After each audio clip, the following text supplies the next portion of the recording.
Cha ukusanyaji wa maoni ya umma kuhusu utayarishaji wa bajeti ya mwaka 2025-2026 kinaendelea mjini Kitale katika kaunti ya Trans Nzoia. Wananchi wanashiriki kwa kutoa mapendekezo yao kuhusu masuala wanayopenda yaangaziwe katika bajeti hii ijayo. Kikao hicho kinachoongozwa na wabunge akiwemo Robert Pokose wa Endebess ambaye pia ni mwenyekiti wa kamati hiyo, Samuel Moroto wa Kapenguria na Christopher Aseka wa Huisero.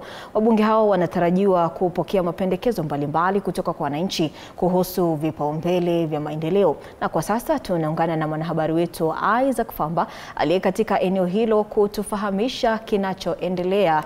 Hujambo Isaac Famba, ukusanyaji wa maoni kuhusiana na bajeti ya mwaka ujao imefikia wapi na wananchi je, wanasema nini kuhusiana na bajeti hii?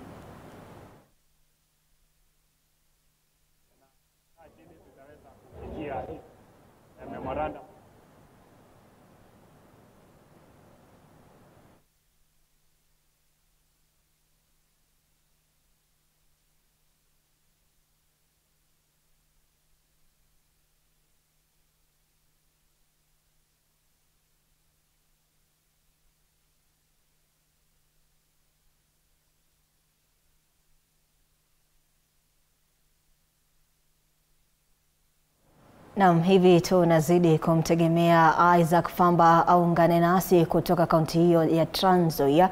Tutakuwa tukiungana naye hapo baadaye atupashe zaidi kuhusiana na ukusanyaji wa maoni wa bajeti ya mwaka 2025-2026. Tutoke Trans Nzoia kidogo tuelekee hadi kaunti Isiolo ambapo familia